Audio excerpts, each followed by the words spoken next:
was exceptional. I've had to train to get very, very proficient. Gold medalist and Paralympic champion representing New Zealand. You're always adjusting and adapting to conditions, and that's the thing that young players perhaps don't quite realise these days. You're listening to the Hyundai High Performance Hour.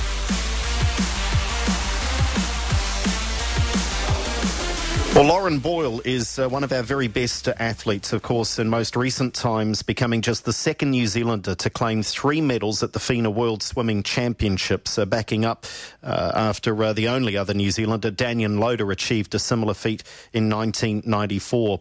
She swam at 2 Olympic Games and has won medals at the Commonwealth Games, winning in the 4x200 freestyle relay in 2006, and again in that same relay winning a silver at the 2010 Commonwealth Games. Of course, she was fourth in that 800 metres freestyle at the London Olympic Games. Joins us now. Lauren, thank you very much for joining us on the show. I guess some people, the moment that you make the headlines that you made at that recent World Championships, some people almost see you as a bit of an overnight success, but it's far from it, isn't it? You've put many, many hours into your swimming career over many years. Yeah, I think swimming's definitely a sport that takes quite a few years of solid training to get good at, especially in the longer distance events. So, yeah, I think I've been really working hard on my 800 and 1500 over the last 3 years, and I think that training has helped me this year. Fascinating for me is for someone who I think was first thrown into the pool, not quite literally, but at 6 months of age, and then started swimming with a club at 8, is that through all of that time, how does someone maintain their motivation? How do you stay interested in what you're doing? Has that ever been a problem for you, Lauren? Well, I think part of it is being, I guess, excited about swimming, the sport itself, and I really like swimming. Some people would think that swimming up and down a black line is monotonous, but I find swimming to be quite a creative experience and something that I can be fully engaged in. And I think being fully engaged in something is really refreshing. As far as motivation goes, I think, well, I always wanted to improve, and I think that's something that I've always striven for. And I guess last year, with coming so close to a podium finish at the Olympics, it gave me the kind of idea that I could be better than I am, and so I think that's why I've felt even more motivated this year. So when you say engaged in what you're doing and see it as a creative process, are you literally, when you're training, because you'll swim, 70, 75, maybe 80 Ks a week in the pool, are you literally sort of engaged in every stroke that you are making, or is it a little bit more holistic than that? I think that's the aim, but when you get to that kind of volume, it's extremely challenging to do that, and I think nobody could be engaged for that long. I mean, it's like a 2.5-hour session sometimes, but there are elements that I'm engaged in. For example, I might be focusing on the breakout of my turn for half an hour, and then maybe I'll switch to something else for the second part. So is it very much a case, I was going to ask you next, and that leads nicely into it, that is it very much a case of knowing what each session and, in fact, each part of a training session is about, that you'll focus on one thing in particular that day?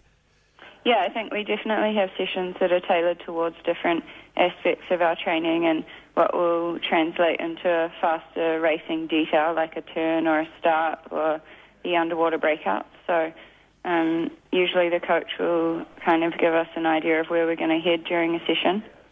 Swimming, always people think immediately of the early starts and the fact that athletes, whether they're 12-year-olds going to the nationals or the likes of yourself heading off to the World Championships, people think of the 4:30 a.m., the 5 a.m. starts. Is that your pattern? Do you train early in the morning as well?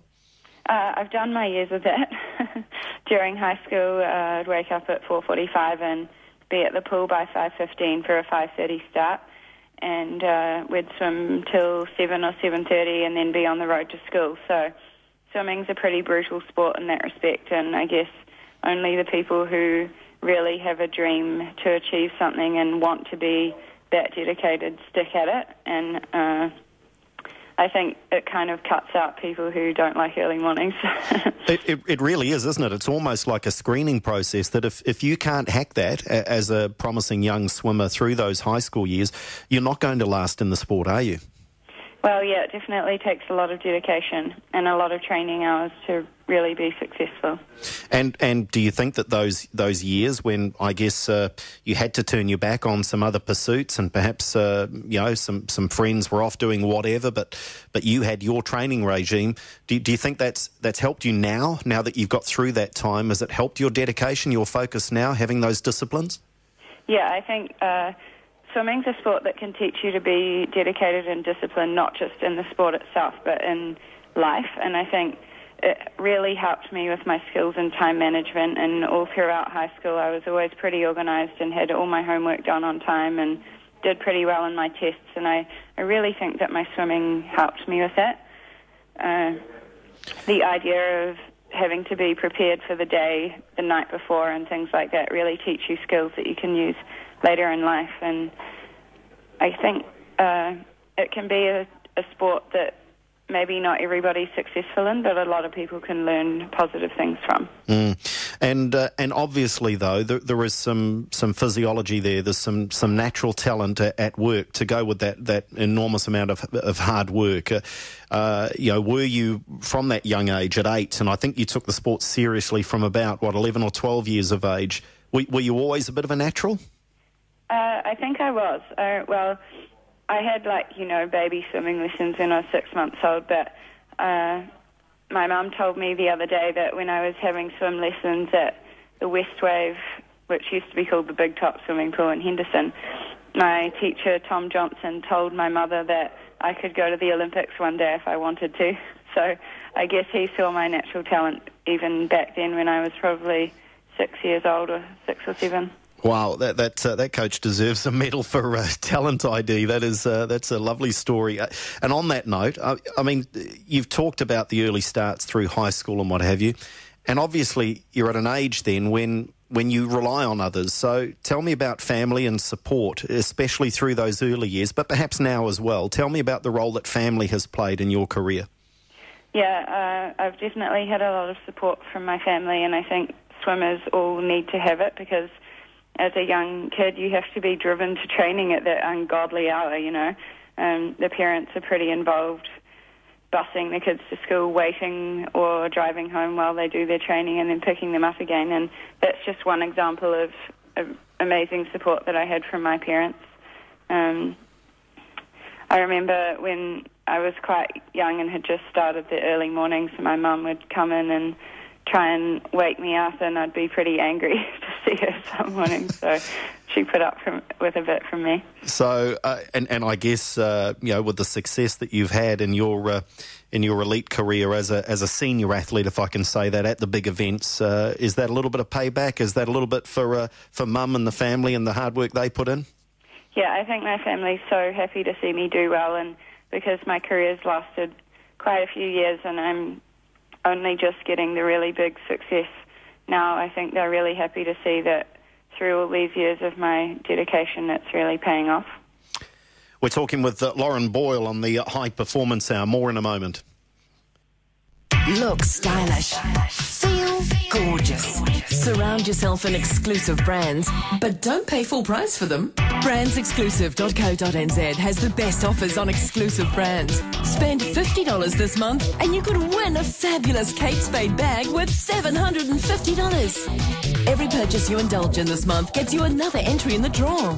All the details, T's and C's are online. Register now to win at brandsexclusive.co.nz. 7 days a week, 365 days a year.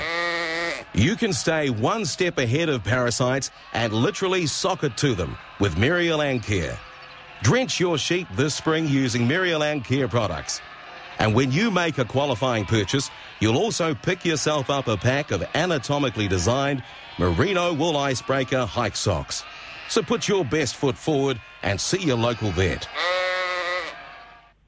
Motoring's hard on any transmission, but if you catch problems early, they're less trouble to fix. So get into Casper Transmissions for a free 10-point check now. And if it does need work, from a simple transmission service to a full recondition, Casper will offer you New Zealand's best warranty. Casper Transmissions, Otahuhu, Glenfield and Silverdale. Phone 0800 Casper NZ. Phone 0800 Casper NZ. That's 0800 Casper NZ. The Hyundai High Performance Hour. Proudly brought to you by Hyundai New Zealand.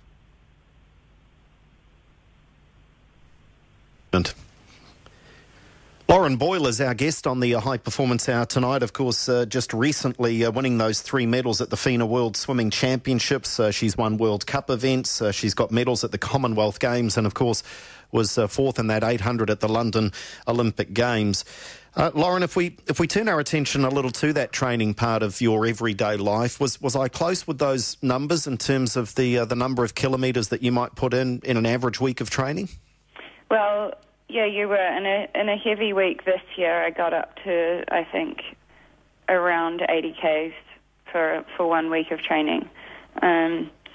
Actually, the first time I did an 8-kilometre session was in February this year when I went on a training camp with a Spanish team.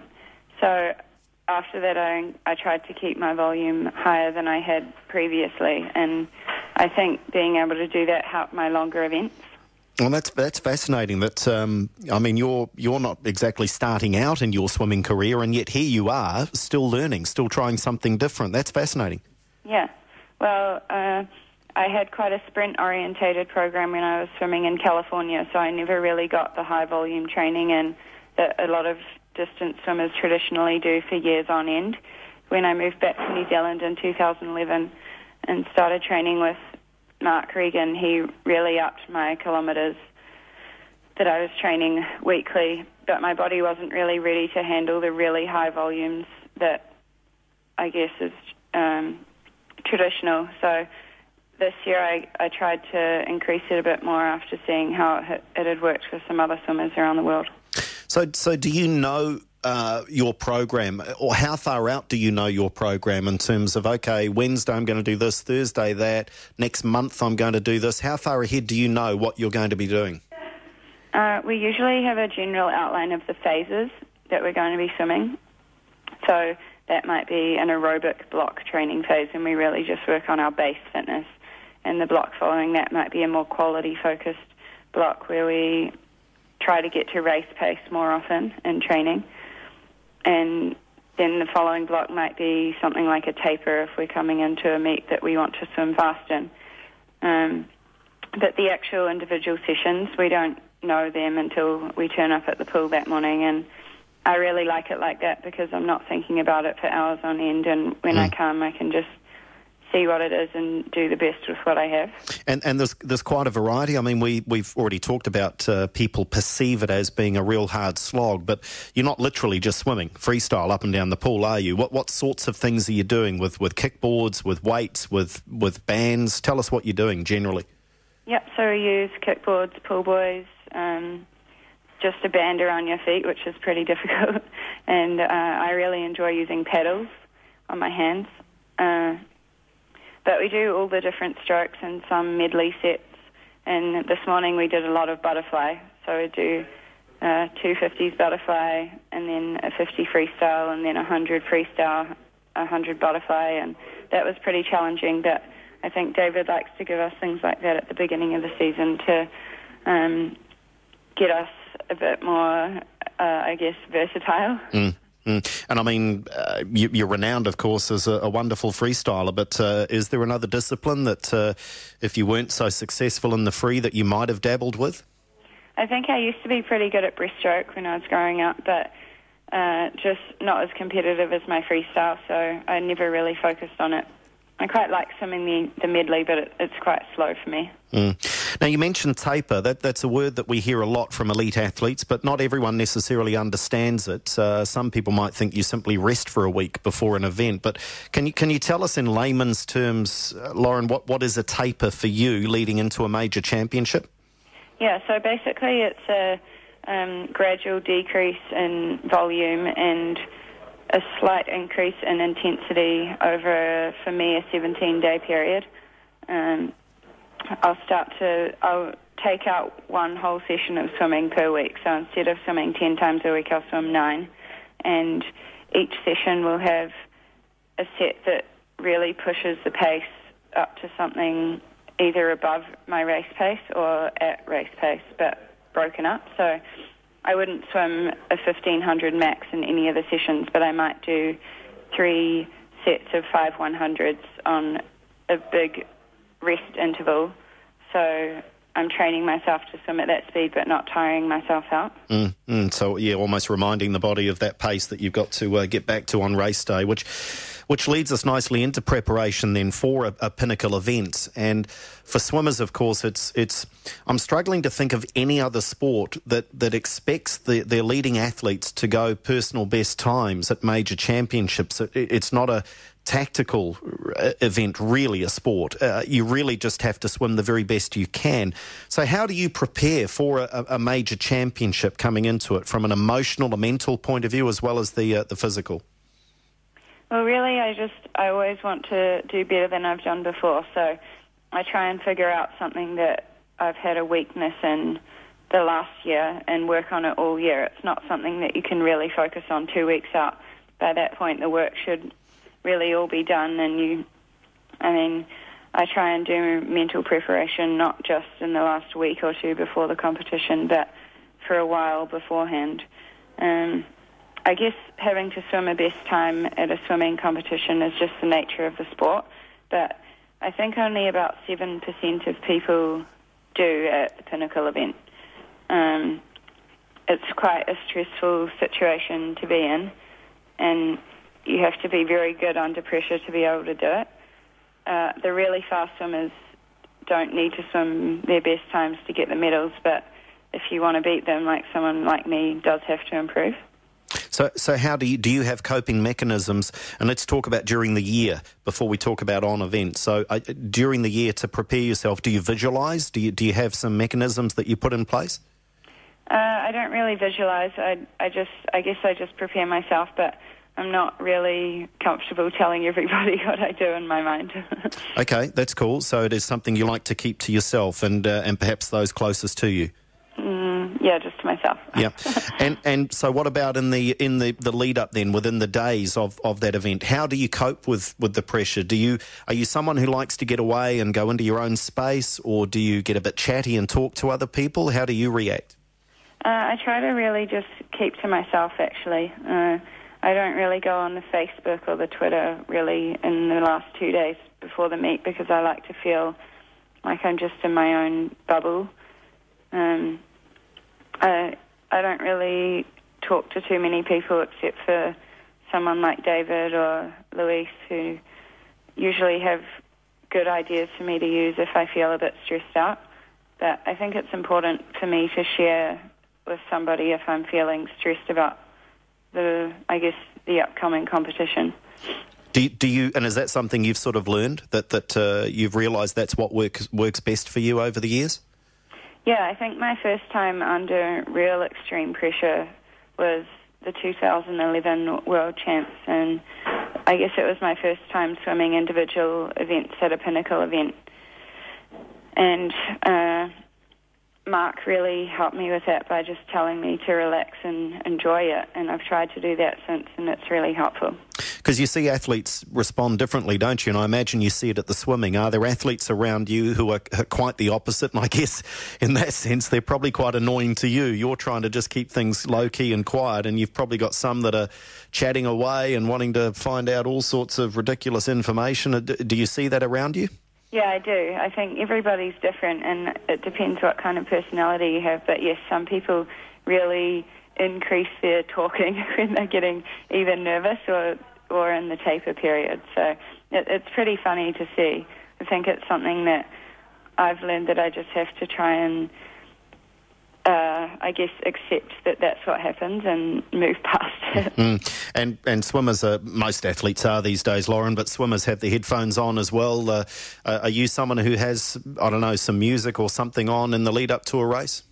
Yeah, I like to listen to music sometimes, although often I like to not wear my headphones when I'm in the marshalling room or walking out to the race, because it's quite nice to just absorb the atmosphere and be actually really grateful to be in such a high-class pinnacle event. And I think just enjoying the moment is important as well. And your ability to cope with that is interesting, because not everyone can. So it's nice that you're able to welcome that as, I guess, something to help your excitement levels going into the race.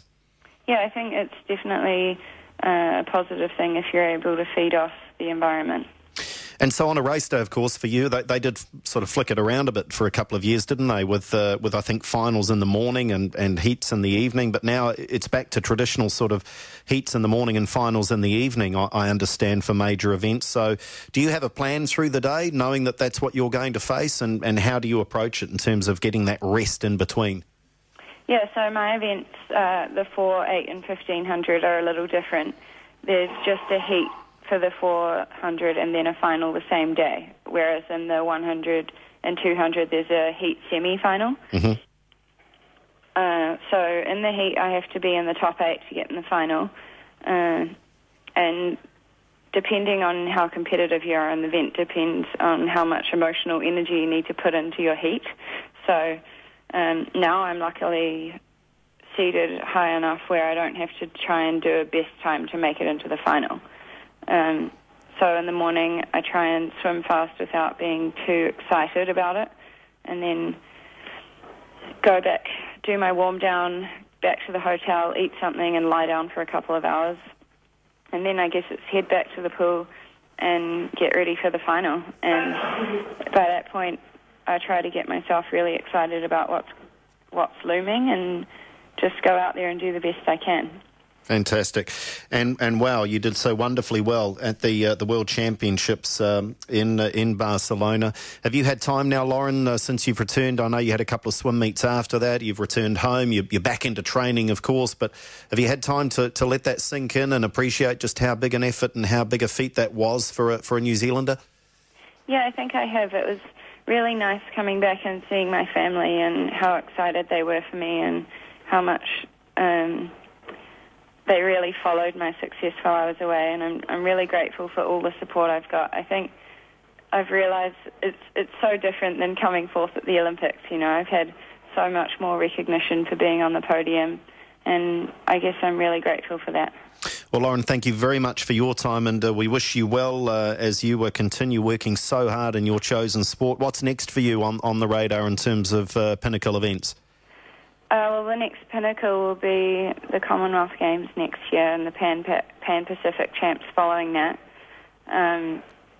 But until then, I'm hoping to do a competition in Asia in November, and then it's just the Nationals in March before the Commonwealth Games. Good stuff. You did so wonderfully well. Everyone incredibly proud of your achievements, and we know there's more to come yet. Thanks for your time. Thanks very much. There's only one place to find out what's going on. FarmingShow.com. G'day, I'm Dominic George. Today on FarmingShow.com, Ken Ring, the Moon Man, gives us his lunar forecast for September after a pretty mixed performance with his August efforts. Cameron Baggery, Chief Economist of the ANZ Bank, comments on the latest global dairy trade event, and conclusive photographic evidence of how Otago was robbed of the Ranfurly Shield. The one place to find out what's going on. FarmingShow.com. Hi, Paul from AV World. AV World stock the best range of wireless and multi-room solutions in New Zealand. If you're wanting AirPlay, music in multiple zones, in-ceiling, in-wall speakers, we have it all. Come and see our range. From the fantastic Sonos to the wireless outdoor soundcast, we will have a solution for your needs. Simply bring your plans. The shop is divided into zones. You can bring your iPads. We'll show you how it all works. AV World, 237A Dominion Road, Mount Eden, avworld.co.nz. The guys love coming back to play at Music Point. Hey mate, check this out. Join before 30 September and get 15 months full membership for only $995. That's quite a deal. Howick Golf Club, the friendly club where green fees are only $25, or take advantage of the special membership offer. Terms available. Call 0800 Golf Game for details. Play golf on panoramic Music Point Peninsula, Bucklands Beach. And one day I'll go around at under 90. Hey, if we're members, we can play every day. The Hyundai High Performance Hour with Andrew Dewhurst. Proudly brought to you by Hyundai New Zealand. Well, joining us now on the High Performance Hour is the head coach of the Swimming New Zealand High Performance program, David Lyles, who is British and joins us, though, I think via China from his most recent role, and indeed has been a part of the Swimming New Zealand program now for a couple of 3 months or so. David, thank you very much for your time. Welcome to the show. My pleasure. So you're just chatting with Lauren about her recent success and indeed the fact that she's worked so hard over so many years to get to the level that she's at now. Can I ask you how it is coaching an athlete like a Lauren Boyle, and there will be others, I know, so not specifically Lauren, but she's our guest on the show tonight. How is it different coaching an athlete like that as against perhaps a 16 or 17-year-old who's just arriving on the scene?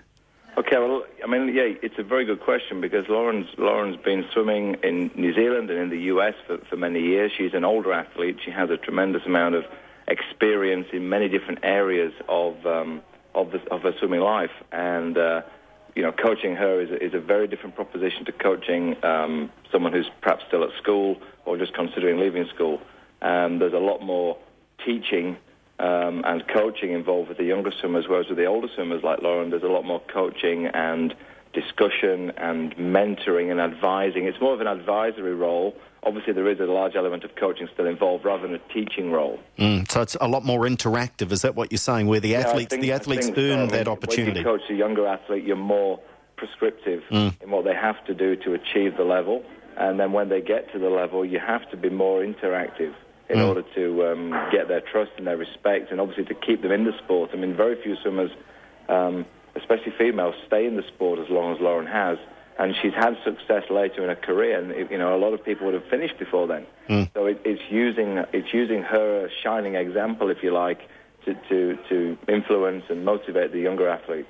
So, and listen, it was well documented at and after the World Championships that Lauren has had a relatively turbulent time over the last 18 months or so in terms of coaches. Now, I just need to ask you, as someone who's been on the scene now for 2 or 3 months, what are her best qualities? Why is Lauren Boyle still in the sport, as you say, and why is she world-class? Well, I mean, there are two different areas there. One, why she's in the sport is because I think she really loves doing it. I mean, it's very clear to me that she enjoys being in the water and she feels very at home there.